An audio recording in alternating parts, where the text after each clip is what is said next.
दोस्तों कल एक बड़ी खबर निकलकर सामने आई थी कि हो सकता है कि जिस तरह से WHO से अमेरिका हट गया, साथ ही यूनाइटेड नेशन के ह्यूमैनिटेरियन एड पहुंचाने वाली संस्था से भी अमेरिका ने अपना नाम वापस ले लिया।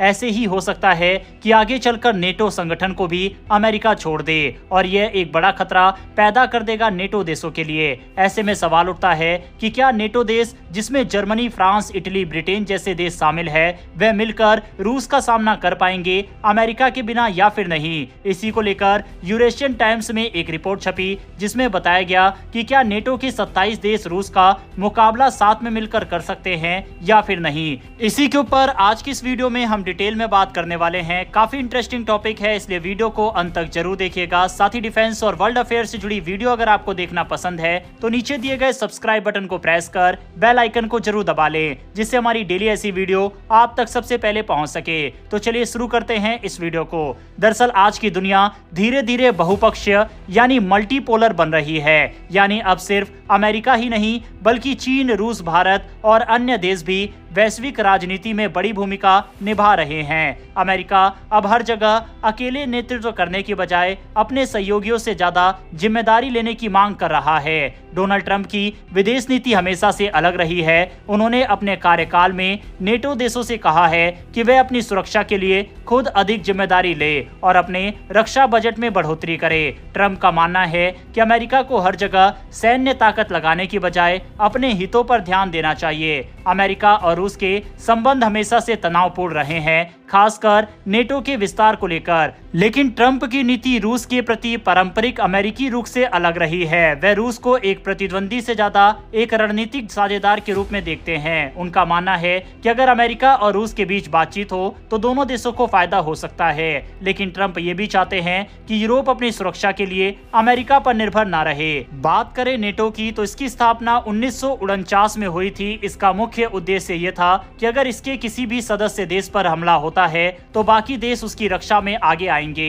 शीत युद्ध यानी कोल्ड वॉर के दौरान नेटो का मकसद सोवियत संघ को रोकना था। लेकिन अब सवाल यह है कि अगर अमेरिका नेटो से पीछे हटता है तो क्या ये गठबंधन कमजोर हो जाएगा। अगर अमेरिका नेटो से हट जाता है या अपनी सुरक्षा गारंटी कम करता है तो यूरोप को अपनी सैन्य क्षमता बढ़ानी होगी। रूस के पास लाखों सैनिक है और उसकी सेना लगातार युद्ध में सक्रिय है। रूस की परमाणु क्षमता दुनिया में सबसे बड़ी है। रूस की मिसाइल और हाइपरसोनिक तकनीक पश्चिमी देशों के लिए एक बड़ी चुनौती है। यूरोप के पास अलग अलग देशों की सेनाएं हैं, लेकिन उनकी युद्ध क्षमता रूस के मुकाबले काफी कमजोर है। यूरोप के कई देश अमेरिका पर सुरक्षा के लिए निर्भर है।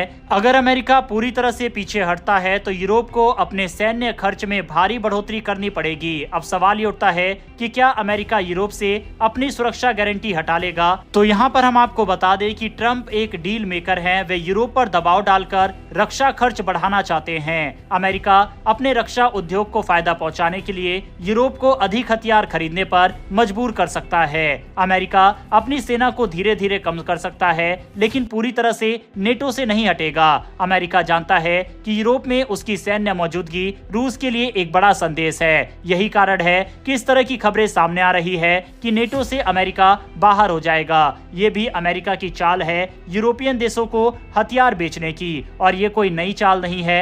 अमेरिका ऐसे ही करता है। अमेरिका दुनिया को डराकर अपने हथियारों को बेचता आया है और यही कोशिश एक बार फिर से डोनाल्ड ट्रंप कर रहे हैं। चलिए अब सैन्य कंपैरिजन करके देखते हैं कि क्या नेटो देश रूस के सामने टिक सकते हैं या फिर नहीं। यूरोप का डिफेंस बजट $300 बिलियन है, जबकि रूस का मात्र $86 बिलियन है। सक्रिय सैनिकों की बात करें तो नेटो के पास 1.3 मिलियन है तो रूस के पास 1 मिलियन है। यूरोप के 27 देश को मिलाकर 4,377 टैंक्स हैं इनके पास, जबकि अकेले रूस के पास 12,227 टैंक हैं। इन देशों के पास कुल वायुसेना विमान 5,392 है तो रूस के पास 4,418। यूरोपियन यूनियन में सिर्फ 2 देशों के पास परमाणु हथियार है, जिसमें ब्रिटेन और फ्रांस है, और इन दोनों देशों को मिलाकर 519 परमाणु बम होते हैं। वहीं रूस के पास अकेले 5,889 परमाणु हथियार है। यानी कि कुछ क्षेत्रों में यूरोपियन यूनियन रूस पर हावी है, लेकिन कई ऐसे क्षेत्र है जिसमें रूस EU से काफी ज्यादा आगे है। इतना ही नहीं,